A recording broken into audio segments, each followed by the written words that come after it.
Hey, it's Pete Cohen and welcome to episode 139 of the Mi365 podcast series.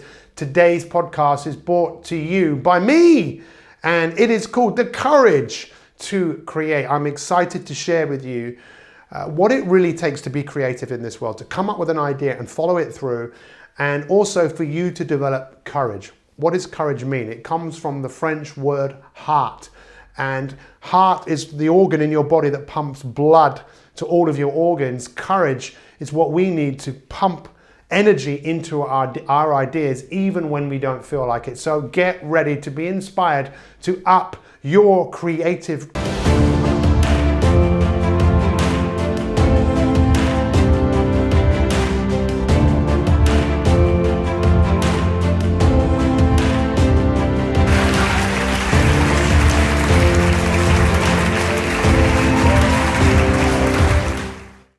Hey everyone, welcome to the podcast. Today's podcast is called The Courage to Create. And talking about creating, today's podcast is brought to you by Mi365 Elite, the #1 coaching opportunity in the world to help you create the life that you want. And did you hear me say that word?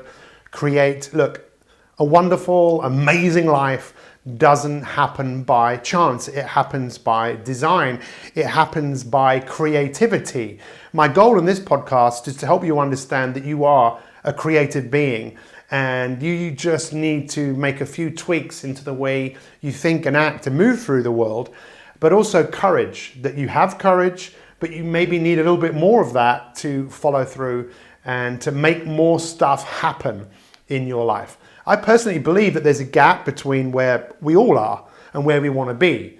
And filling in that gap should be, for most of us, or maybe all of us, our life's work. To feel that we're getting better, to feel that we're giving our greatest gifts and service to the world, and for us to leave this world in a better place than we came here in. And that's a big challenge because of many of the things that are going on in the world.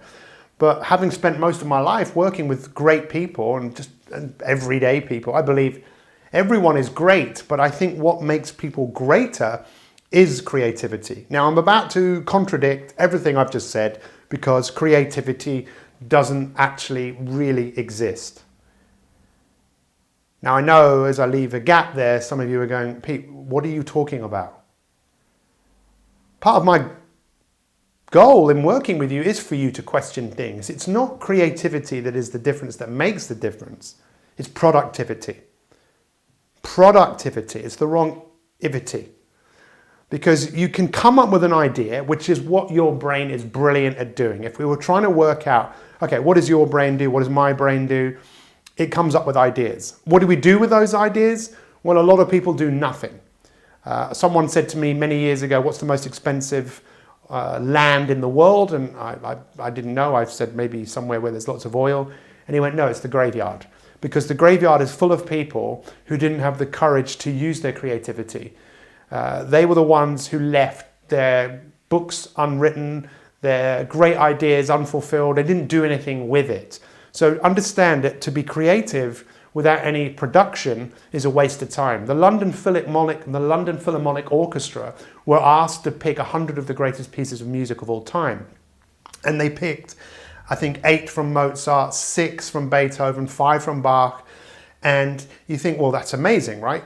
Why did they pick them? And, you know, were they just geniuses? If you look behind the 5 or the 6 or the 8 that were chosen, you'll realize that those composers actually composed hundreds, thousands of pieces of work. And it was only through the production that great things happened. And this is where I want you to really understand. If you want something magnificent to happen, part of the biggest challenge that we all face is mastering the mundane. And mastering the mundane for some people is boring, and boring can lead to something interesting. But I actually believe it can lead to something a lot more than interesting. It can lead to something absolutely amazing, game-changing. So when people say an overnight success takes 10 years, I believe it can take 10 years. I believe it can take a lot more than 10 years. Cristiano Ronaldo scored this bicycle kick that many people saw. He scored another goal last night in the last minute of the game. And you think, well, why? I mean, how much hours of practice has he put into things? So look, using your creativity and having the courage to take an idea and do something with it is brilliant. The first step, getting it out of your head and writing it down, by the way, that's really important, because your brain is great at coming up with ideas, but it's absolutely terrible at managing things. That's why we need calendars. That's why we can't remember everything. So to come up with an idea, a creative idea, oh, that's a good idea, and to write it down and think about it. Look, this is why this thing is behind me, by the way. Those of you that are watching this on YouTube, can you see all of this behind me?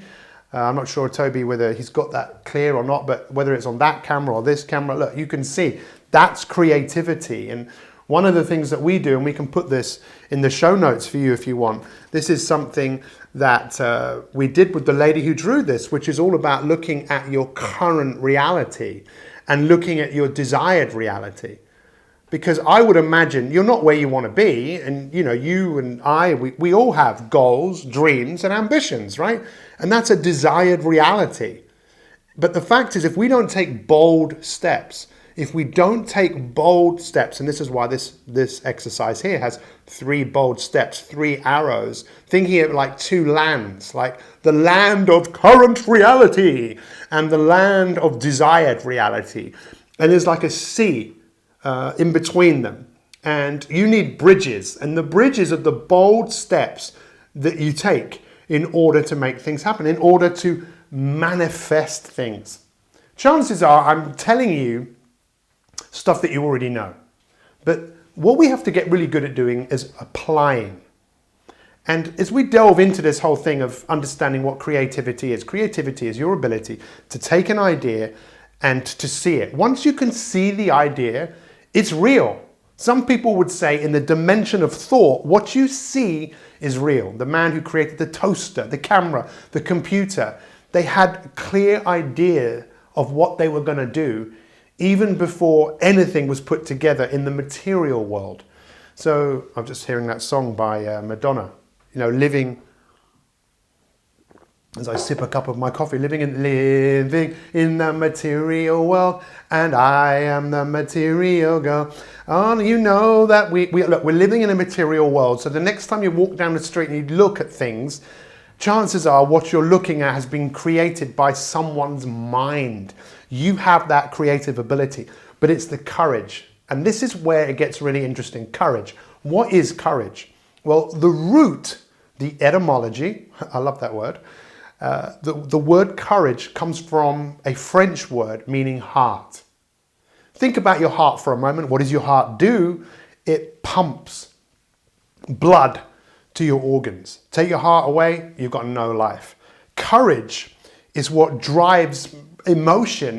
It drives action for you to move forwards. But having courage needs commitment, and we'll look at that. But let's look at courage. Some of you know, my father has had some major health challenges over the last year. He's now in a rehab hospital. He's lost function in his leg, and they are training him to walk again. You know, he can't walk, and it's pretty sad. But it was really interesting because I've been going to the hospital as often as I can, which is a wonderful, wonderful pleasure for me to be there for him in the way that he's always been there for me. It's really quite bizarre. My parents keep thanking me and saying, you know, we really appreciate it. And I'm going, you know, you're putting your life on hold. It's like, whoa, whoa, whoa, whoa, whoa, whoa. You know, for me to have that courage, it's not even courage. It's doing what needs to be done. It's doing what has to be done. It's doing what I am programmed to do, which is to give and serve and give back. But we were in the hospital in this rehab clinic, and my dad's in this wheelchair, and we're waiting for his physio session. And we're looking at this young man who has some major neurological challenges. He can't walk, he can hardly talk, and they put him in a harness and put him on a treadmill. And they lift him up, hoist him up, and they put him on a treadmill. And literally, it looks like taking one step is so hard for his head and so hard for his body. And he's on there for 3 minutes, and he's absolutely exhausted. And at 3 minutes, they stop it, and all he wants to do is carry on. Even though he's exhausted, all he wants to do is carry on because he wants to move forwards. That's all he wants to do. He wants to move forwards, no matter how difficult it is. And I was watching this, and I must admit, I was crying. And I think my dad shed a tear too. I think it was a good thing for my dad to see, because he said to me afterwards, he went, wow, he's got a real challenge on his hands. The physios actually think that my dad will be able to walk. They really do, not with a Zimmer frame, either without anything or maybe a stick.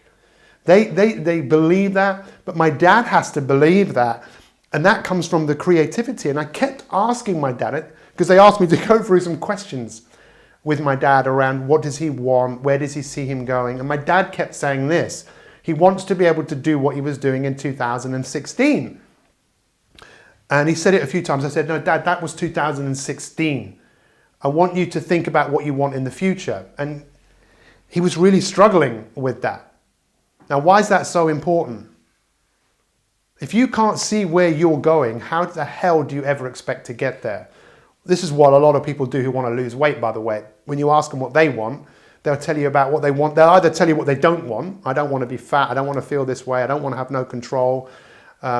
Or they'll tell you about when they were slimmer in the future. Look, you've been given the creativity, the ability to manifest things by seeing them. Now, this can take time, and this is why actually for some people, drawing what you want can be a part of that process. Even blind people see, right? Some people say, I'm not a visual person. It's not that you're not a visual person. It's just you haven't exercised those muscles, the creativity muscles. If you ask a blind person to picture what the other side of the road looks like, they make a visual representation of that. How do I know that? Because I worked with the England blind cricket team, and I'm thinking they're holding the cricket bat and just hoping that they hit the ball. Of course not. The ball makes a sound, and from the sound they make a picture, and they go with that, with what they see, and they don't always get it right, just like us. So I have to ask you the question. You understand what courage is. You know what your heart does, right? So your heart pumps blood to your organs. Courage is the emotional capacity to pump energy into your ideas, and having the heart to do that no matter what. So it takes commitment to do all of these things. And something I'm going to say here, I believe it's going to be quite profound, but I also believe it's going to be a massive game changer for so many of you. Because we know that people don't change when you tell them what to do. I could tell you what to do, you might listen for a bit, but the rebel in you will eventually go, I'm not listening to you anymore, Pete, sorry. The rebel in me is saying, no, do something else. People change when their perspective changes. So let me help you understand what the word commitment means. When you're committed with something, you're united to it. It's something that is together. It's something that is connected. I mentioned this a few weeks ago in one of our podcasts about the umbilical cord of you being connected to your future self. That is what commitment is. It's something which cannot be broken. But why do we break commitments? How many of you right here, right now, could think of all the times in your life where you thought, I'm committed to saying that affirmation every day. I'm committed to reading a chapter of that book every day. I'm committed to eat green vegetables every single day. Well, what happened to that commitment? It's not that the commitment went away. It's a slight contradiction. You just didn't recommit. How do you recommit to something? You do it every single day. You recommit to what it is that you need to do. So I'll give you an example. Toby, who films all of these podcasts, is filming this right now. He's been a massive help and support to us. So he's gone out there and he's made a documentary which is amazing. It's about the uranium mines in America and the damage that is being done by the uranium that is still in the rock, it's still in the environment, that is causing serious harm to a lot of people. So they came up with the idea, they took the idea, they went to America and they filmed and they interviewed people. But now taking it to another level where it becomes a film, that's where the recommitment to what you're committed to has to be done every single day. If you haven't listened to the podcast I did with Ben Shepherd, which came out a couple of weeks ago, or the podcast that I did with Sally Gunnell, the commitment to something, or the recommitment every day, that's where real success lies. Because we live in a world that is full of distraction. We live in a world that is full of issues and challenges, but it's the impulsivity that we can just give into. You can be committed to something, but unless you recommit every day, you're in trouble. And I cannot emphasize, that's why marriages break down. You committed to someone, well, how often do you reaffirm the commitment that you made till death do us part? To think what is actually important here. And by the way, if any of you want to see the documentary that Toby made, well, we can put that in the show notes as well, and you can watch it and see the efforts that him and his group of people took to go out to America, put the money into it themselves, and make something happen. So the courage, the courage to create, let's recap, and hopefully you'll take something positive away from this episode today. My goal is you can feel where I'm coming from. You can feel energized from what Pete Cohen is sharing with you. What you do with that, maybe it will help you to understand that you have courage. It's whether you apply that courage. You can create. The ideas come from your mind. People who tend to practice mindfulness or practice meditation tend to come up with more ideas. They tend to clear their mind so new ideas just come. Or they feed their mind with things that inspire them and empower them. They come up with ideas, they get the ideas down, and then they have the courage to commit to that. And by the way, if you're committed to something and it's clearly not working, that's also a very courageous thing to do, to realize, it ain't working, I need to change tack, I need to be flexible. And to understand what commitment is. Commitment is when you bond to something, you unite to something, you get together with something. This is what I'm doing, and you recommit to that every single day. I've been doing this for years and years and years and years, and that's why I've had a relative amount of success in what I'm doing. So what has been your biggest takeaway? And by the way, that's part of what we do with our elite program. Is I show up every day, Monday to Friday, live broadcasts where people have access to our masterclasses to try and make that a little bit easier for people to recommit. And if you want to find out about the greatest opportunity in the world to actualize and optimize and create a wonderful life, go and check out mi365elite.me/30 days. That's mi365.elite.me/30 days. Is that right? Is that right? Do you remember? I think it's mi365. There you go. Sorry, mi365elite.me/30 days. Let me say that again. mi365elite.me/30 days. What has been your biggest takeaway from this podcast? It's always my joy to show up and share with you guys. If you've enjoyed this and you're watching this on iTunes, please make a comment, share it. We really would appreciate that. If you're watching this on the Mi365 on our blog page, once again, feel free to make a comment and share it. Let's get this information out there. Let's change the world one person at a time. We will see you next time for another courageous, creative Mi365 podcast. Thanks for watching. We'll see you soon. Goodbye.